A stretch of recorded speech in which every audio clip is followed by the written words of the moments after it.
అప్పుల బాధలు వెంటాడుతున్నాయా? అయితే 6 JVR వారి జాతిరత్నాలు ధరించండి. హాయ్, వెల్కమ్ టు మనం టీవీ. నేను మీ మనోజ్. రష్యా అధ్యక్షుడు పుతిన్ అమెరికాకి స్ట్రాంగ్ వార్నింగ్ ఇచ్చాడు. భారత్తో పెట్టుకుంటే గనక మీ ఆర్థిక వ్యవస్థ నాశనం అవుతుందంటూ పుతిన్ కీలక వ్యాఖ్యలు చేశాడు. సో మరి భారత్తో పెట్టుకుంటే అమెరికా ఆర్థిక వ్యవస్థ నాశనం అవుతుందని ప్రపంచ దేశాలకి తెలుసు. ఎందుకంటే మన దగ్గర ఉన్న ప్రజలు, మన దగ్గర ఉన్న కస్టమర్స్ అలాంటి వాళ్ళు. నమ్మితే గుండెల్లో పెట్టుకొని చూసుకుంటారు, లేదంటే నిలువున ముంచేస్తారు అలాంటి వాళ్ళు.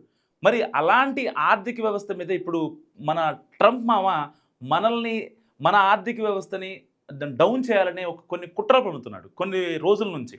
దాదాపుగా 4-5 నెలల నుంచి మామ అదే పనిలో ఉన్న ట్రంప్ మామ. అయితే ఇప్పుడు పుతిన్ చెప్పేది ఏంటంటే, మనం యాక్చువల్గా రష్యా దగ్గర నుంచి చమురు కొంటున్నాం. అయితే రష్యాకి ఉక్రెయిన్కి జరుగుతున్న యుద్ధం వల్ల ఆ దిగుమతుల్లో కొన్ని లోపాలు జరుగుతున్నాయి. అక్కడ ఉత్పత్తి సరిగా అవ్వకపోవడం అండ్ ఆ కంటైనర్స్ని షిప్లో ఎక్కించడం. సో ఇలాంటి రీజన్స్ వల్ల మనకి చమురు దిగుమతి రష్యా నుంచి ఆగిపోయింది. ఏది ఈ ఉక్రెయిన్ రష్యా యుద్ధం వల్ల. సో మనం ఇలాంటి నేపథ్యంలో మనం ఏం చేసామంటే, ఏదైతే అమెరికా మిత్ర దేశాలు ఏవైతే ఉన్నాయో, అమెరికా మిత్ర దేశాలు వాళ్ళ దగ్గర నుంచి మనం ఇప్పుడు చమురు దిగుమతి చేసుకుందాము, ఒక వ్యాపారం చేద్దాము అనే మాడ్యూల్లో మన భారత విదేశాంగ శాఖ ప్రయత్నిస్తోంది. సో వాళ్ళతో కంటిన్యూస్గా కాల్స్ మాట్లాడుతున్నారు. అండ్ ఎంత ఒక బ్యారెల్ చమురు ఎంత కొనుగోలు చేయొచ్చు, సో మనం కోట్ చేసేదంతా, వాళ్ళు అడుగుతున్నది ఎంత, ఇప్పుడు దాకా మనం రష్యాతో ఎంత కొనుగోలు చేశాము, ఎంత బిజినెస్ జరిగింది అనే దాని గురించి మనం అమెరికా మిత్ర దేశాలతో మనం అందరం మాట్లాడుతున్న పరిస్థితి. మనం అందరం మీన్స్ భారత విదేశాంగ శాఖ. అయితే ఇలాంటి నేపథ్యంలో ఇప్పుడు అమెరికా అంటే మన ట్రంప్ మామ ఏం చేస్తుందంటే, ఎలాగైనా సరే ఇండియాని ఇబ్బంది పెట్టాలి కాబట్టి, సో అమెరికా మిత్ర దేశాలు ఏవైతే ఉన్నాయో ఆ మిత్ర దేశాలన్నిటితో కూడా ఈయన డైరెక్ట్గా టచ్లోకి వెళ్ళిపోయి, భారతదేశానికి చమురు అమ్మొద్దు, భారత్ మనం చెప్పినా కానీ వినట్లేదు, నేనే చాలా కంపెనీస్ని భారత్ నుంచి వెనక్కి రమ్మని చెప్తున్నా, మేము సుంకాలు వేసినా కానీ భారత్ వినట్లేదు, కేవలం రష్యా దగ్గర చమురు కొంటున్నారని చెప్పి 25% విధించి దానికి జరిమానాగా మరొక 25% విధించినా సరే భారత్ వినట్లేదు అంటూ ట్రంప్ అమెరికా మిత్ర దేశాలు, మనం ఏదైతే చమురు కోసం ప్రయత్నిస్తున్నామో ఆ దేశాలు మొత్తానికి ట్రంప్ ఒక వీడియో కాన్ఫరెన్స్ తీసుకొని వాళ్ళందరితో మాట్లాడి, ఎట్టి పరిస్థితుల్లో మనకి చమురు అమ్మకూడదు, మనకి దిగుమతి జరగకూడదు అనే ఒక స్ట్రాటజిక్ ప్లాన్ ట్రంప్ గీశాడు. ఇదంతా వైట్ హౌస్ దగ్గర కూర్చొని మామ చేసే కుయుక్తులు అనమాట. ఇవన్నీ పిచ్చి పనులు. సరే, వీళ్ళు వింటారా ట్రంప్ మాట, వినరా? ఏదైతే కొన్ని మిత్ర దేశాలు ఉన్నాయో అమెరికా మిత్ర దేశాలు చమురు పరంగా వింటారా వినరా అనేది పక్కన పెడితే, వీళ్ళ బిజినెస్ ఆగిపోద్ది రాడ్ రియాలిటీ మాట్లాడుకోవాలంటే. ఎందుకంటే ఒకవేళ ట్రంప్ మామ మాట విని కనుక వీళ్ళు ఆగిపోతే వీళ్ళకి బిజినెస్ ఉండదు, లైఫ్ లాంగ్ బిజినెస్ ఉండదు. ఒకవేళ మహా అయితే మనం ఇబ్బంది పడితే ఎన్నాళ్ళు ఇబ్బంది పడతాం? ఇంకొక 1 month లేదా 2 months, అంతకుమించి మన ఇండియా ఇబ్బంది పడదు. ఆల్టర్నేటివ్గా ఆప్షన్స్ మనకు ఉన్నాయి. వింటారా వినరా, వీళ్ళ బుద్ధి ఏంటో బయటపడిద్దని ఒక్క రీజన్తో అమెరికా మిత్ర దేశాలతో మనం బిజినెస్ డీల్స్ చేస్తున్నాం. సో ఇది మోడీ గారి వ్యూహం అనుకోండి, అది వేరే విషయం. సో ఇప్పుడు ఇలాంటి నేపథ్యంలో ట్రంప్ మామ ఎందుకు అంత పసిగట్టాడు, మన మీద అంత కసిగా ఉన్నాడు? రీజన్ ఏంటంటే, రష్యా ఉక్రెయిన్ యుద్ధం జరుగుతుంది కదా.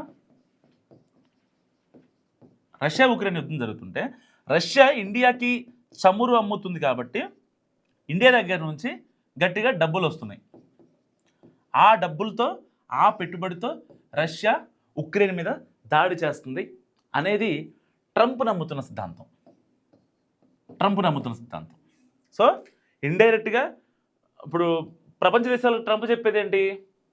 నేను చాలా యుద్ధాలు ఆపాను, సో ఎటువంటి పరిస్థితుల్లో కూడా యుద్ధాలు జరగకూడదు, ప్రపంచం నాశనం అయిపోద్ది, ఆ దేశాల ఆర్థిక వ్యవస్థలు దిగజారిపోతాయి అనేది కదా ట్రంప్ చెప్పేది మొదటి నుంచి.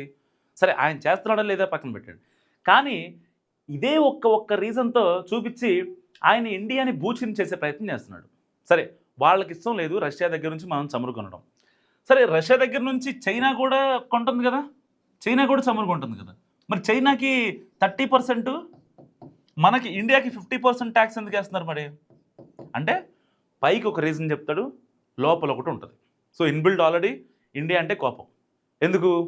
మనం పాకిస్తాన్ మీద కోపంగా ఉంటాం కాబట్టి. రీసెంట్గా ఈ ఏసియా కప్ విషయంలో కావచ్చు, లేకపోతే ప్రీవియస్గా పెహల్గామ్ ఎఫెక్ట్ మనం ఎంత గట్టిగా మాట్లాడామో తెలుసు.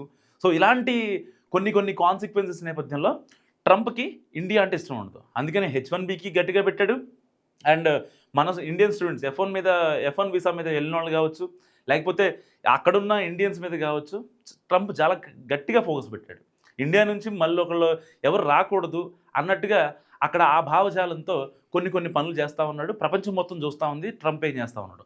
సరే, ఇప్పుడు ఈ రష్యా ఎందుకు అమెరికాకి టార్గెట్ చేసిందంటే, ఇప్పుడు మనోడు ఏంటంటే ట్రంప్ ఏం చేస్తున్నాడంటే మనకి చమురు రాకుండా ఎలాంటి పరిస్థితుల్లో అయినా సరే ఇండియాకి చమురు రాకూడదు, ఇండియాని ఇబ్బంది పెట్టాలి అన్నదే ఇప్పుడు ట్రంప్ ఎజెండా. సో మరి ఇలాంటి నేపథ్యంలో ఒకవేళ నిజంగానే ట్రంప్ ఒకవేళ మనల్ని ఇబ్బంది పెట్టాలని అనుకుంటే, ఒకవేళ ఈ మిత్రదేశాలు ఏవైతే ఉన్నాయో నిజంగా చిరంజీవి గారు ఒక మాట అంటారు, మట్టగడిసలు కూర మట్టగడిసిపోతాయి అని. నిజంగా అవన్నీ అట్టయిపోతాయి అన్నమాట. ఎందుకంటే వీళ్ళు end of the day concept ఏంటి? ఓన్లీ ట్రంప్ గురించే. ట్రంప్ ఎంతవరకు సపోర్ట్ చేస్తాడు అల్టిమేట్గా? ఇప్పుడు సపోజ్ ఫర్ ఎగ్జాంపుల్ పాకిస్తాన్ అని చెప్తున్నా, పాకిస్తాన్ సపోర్ట్ చేస్తాడు. ఎందుకు సపోర్ట్ చేస్తాడు? వీళ్ళ దగ్గర నుంచి మానవ వనరులు ఉన్నాయి. వాటి కోసమే ట్రంప్ పాకిస్తాన్తో మిత్రత్వం. దేనికి మిత్రత్వం? లైక్ ఎట్లా? అమెరికా నుంచి డైరెక్ట్ పాకిస్తాన్ డబ్బులు ఇవ్వడు, IMF నుంచి ఎంతో కొంత ఒక 100 కోట్లు 200 కోట్లు వాళ్ళ మొహాన్ని పెడతాడు. వాళ్ళు ఏం చేస్తారు? ఆ 100 కోట్లని 50 కోట్లు మళ్ళీ అమెరికాకి ఇస్తారు. ఎందుకు?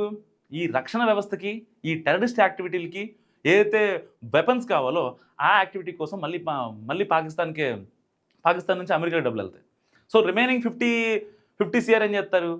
దాంట్లో వాళ్ళకి కావాల్సిన లైక్ అంటే డైలీ ఎసెన్షియల్స్, వాళ్ళ ఎక్స్పెన్సెస్ కోసం వాటిని పెడతారనమాట. అంటే వాళ్ళ దగ్గరికి డబ్బులు ఇస్తారు, డబ్బులు ఇచ్చినట్టే ఇచ్చి వాళ్ళ దగ్గర లాగేసుకుంటారు. బేసిక్గా ట్రంప్ వ్యూహం అలా ఉంటుంది అనమాట. ఇలాంటి వ్యక్తి ఇవాళ నోబెల్ శాంతి అవార్డు నాకు కావాలని చెప్పి ప్రపంచ దేశాలు 7 యుద్ధాలు ఆపాను నేను. గాజాలో ఆపా, రష్యా ఉక్రెయిన్ ఆపా, ఇండియా పాకిస్తాన్ ఆపాను. సో నాకు ఇవ్వాలని చెప్పి ఆయన మాట్లాడుతున్నాడు. సరే, ఆయన గురించి మనం ఎక్కువ మాట్లాడకూడదు. కానీ ఇప్పుడు పుతిన్ చెప్పేది ఏంటంటే చాలా క్లారిటీగా ట్రంప్కి వార్నింగ్ ఇచ్చాడు. ఎందుకంటే ట్రంప్ మనం ఇబ్బంది పడాలని చెప్పి మాట్లాడుతున్నాడు కాబట్టి ఇప్పుడు రంగంలోకి పుతిన్ దిగి ఆయన ఏమంటాడంటే, ఎట్టి పరిస్థితుల్లో ఇండియాని కనుక మీరు ఇబ్బంది పెట్టాలనుకుంటే నేను చూస్తూ ఊరుకోను. సో నేను చేయాల్సింది నేను చేస్తా. ఎందుకంటే మా దగ్గర నుంచి చమురు ఆగిపోయిందని ఒకే ఒక్క రీజన్తో మీ మిత్ర దేశాలు ఏవైతే ఆ కంట్రీస్ ఉన్నాయో వాటితో డీలింగ్కి ఇప్పుడు ఇండియా చూస్తుంది. లేదంటే కనుక ఇండియాకి ఆ అవసరం లేదు, రాదు కూడా అంటారు. సో మరి ఇప్పటికీ రష్యా దగ్గర చమురు కొంటున్నాం అనే ఒకే ఒక్క రీజన్తో మన మీద 25 సుంకాలు వేశారు కదా, 25% ఎక్స్ట్రా వేశారు. 25 అంటే 50% వేశారు. సో ఇప్పుడు మరి రష్యా దగ్గర యురేనియం నిల్వలు కావచ్చు, ఈ కొన్ని కావచ్చు, ఏదైతే బాంబులు లేకపోతే వాటిలో యూజ్ చేసే మినరల్స్, వాటికి సంబంధించి అమెరికా ఇప్పటికీ రష్యాతో ట్రేడ్ కొనసాగుతూనే ఉంది. అంటే వాళ్ళకి కావాల్సి వస్తేనేమో రష్యాతో మాట్లాడచ్చు, వాళ్ళ దేశానికి కావాల్సిన వాటి కోసం.